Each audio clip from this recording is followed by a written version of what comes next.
Hi everyone. So I'm always incredibly nervous whenever I get ready to talk about something like this, or whenever I get ready to make a video about it. There's actually a video on the interwebs floating around of me already talking about this subject.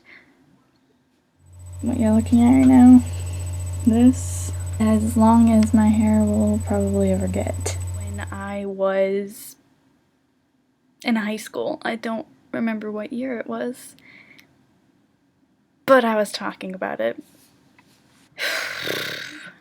I'm so nervous.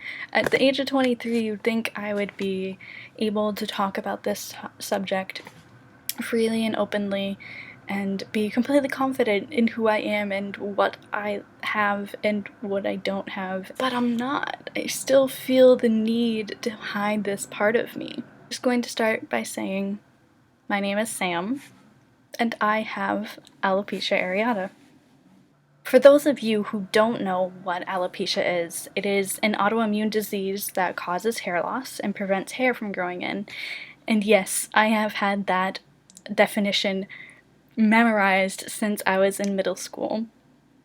Basically, what happens is your autoimmune system mistakenly attacks your hair follicles, and this prevents them from growing up past your scalp or up past the skin, wherever you are affected by alopecia. Because there are 3 different types of alopecia. There's alopecia areata, which I have, and that causes patches on your scalp and your hair falls out in clumps. And then there's alopecia totalis, which means that your entire scalp is affected, so you have no hair on your scalp whatsoever. And finally, there is alopecia universalis. I hope I'm pronouncing these right. Don't hold it against me if I'm not. Alopecia universalis affects your entire body. Alopecia doesn't only affect women, it doesn't only affect men, it doesn't only affect children, it affects people of all ages. Usually it does show up in early childhood, but people can develop alopecia later on in life.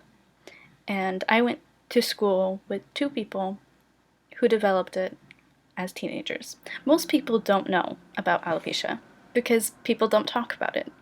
Like me, we kind of just cover it up and make it a part of regular life. While that's all fine and dandy, I also think it's important for people to speak up about it because people shouldn't be afraid to show this side of themselves, and they shouldn't be afraid or ashamed of what they look like because they are beautiful. Bald is beautiful. Having little to no hair on your scalp is beautiful. Having patches is beautiful. Whatever the case, you are beautiful. And it took me a very long time to believe that 100%. Luckily, for me, I've had it since I was a child. And I say luckily because I grew up with it, and I was able to adapt and come to terms with it. I had my moments, of course. You're going to, no matter if you have alopecia or not, but especially if you have something that sets you apart from other people, you're going to struggle with it. And that's 100% okay. You do learn to accept it. Basically, what I had to do from a very young age was expand my umbrella of what I believed to be beautiful so that I, myself, could fit underneath it. Now, a lot of people are too ashamed to talk about it, and a lot of people are too ashamed to show that they have this hair loss. And that's 100% okay. It's your decision whether you want to share it with everyone else. It is your disease. You are the one that has to cope with it. Nobody else does. And that's okay. But know that people will accept you if you do decide to talk about it and be open about it and dare to be different. Because according to the National Alopecia Areata Foundation, alopecia affects over 6.8 million people in the United States alone. And 147 million people worldwide have had or will develop alopecia areata at some point in their lives. That is a lot of people. It may not seem like a lot because there's a lot of people on this world, but that's a lot of people. And when you think about it that way, you realize that you're not the only person going through this. You're not alone. And that is an amazing feeling, to know that there are millions of people out there going through what you're going through.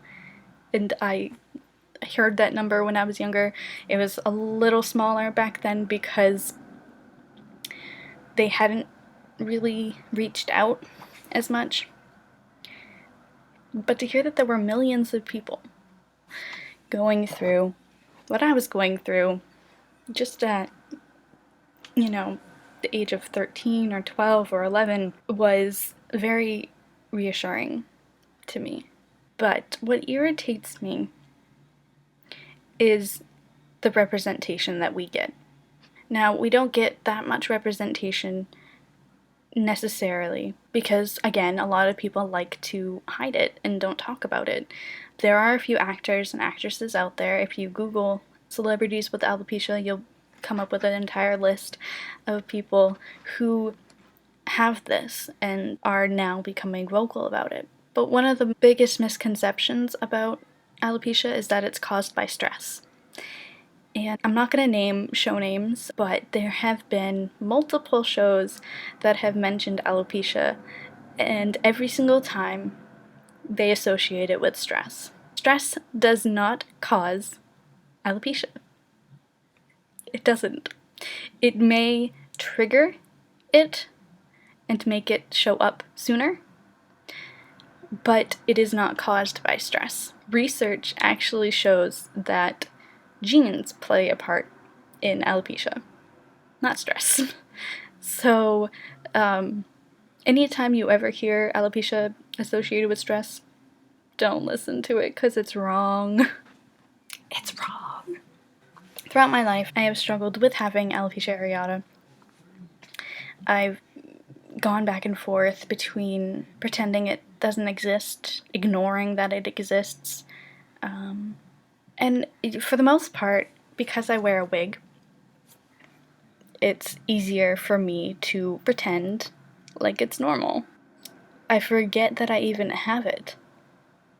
And I'm not entirely sure how I feel about the fact that I've been ignoring it for so long, and that I've been denying it for so long. It's like this secret that's sitting right at the back of my mind at all times, and I'm hiding it behind a mask or something. Literally, I'm hiding it behind a wig. Because I go through the same routines as everyone. I hit my alarm like 100 times before I wake up. But then I put this wig on. And that is what sets me apart from everyone else. And most of the time, I forget. The only time that I ever remember is when I have to put it on, and I really, really don't want to some days, but I still do it because I'm scared not to, because I'm paranoid that people are staring, and you'd think that by now I'd be fine with it, but I'm still scared about it.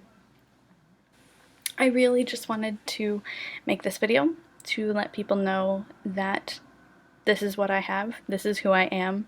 This is really just the introduction because I'm going to be making videos and I'm also going to be blogging regularly throughout this month because every September I somehow manage to forget that it's Alopecia Areata Awareness Month, and I'm so ashamed of that because I should be taking part in it and I should be more aware of it because I have it. Why am I someone who's not talking more about it? Because it plays such a huge part in who I am, and it plays a huge part in my life. And tomorrow's blog post, which I will share on alopeciastories.tumblr.com, will go more into depth about how it's affected who I am as a person. Another thing that I wanted to do in this video was take off my wig. This is me without my wig. Yeah, so this is me, and this is part of my story. You will hear more of my story later. If you have any questions, feel free to ask, because I'd rather people ask than make assumptions or make things up, I guess, or find out false information about the disease through media that doesn't portray it correctly. And you can also go to naaf.org, which is the National Alopecia Areata Foundation. They helped me immensely growing up. Alopecia Areata Awareness Month is September, and I'm 7 days late starting, but better late than never. Bye.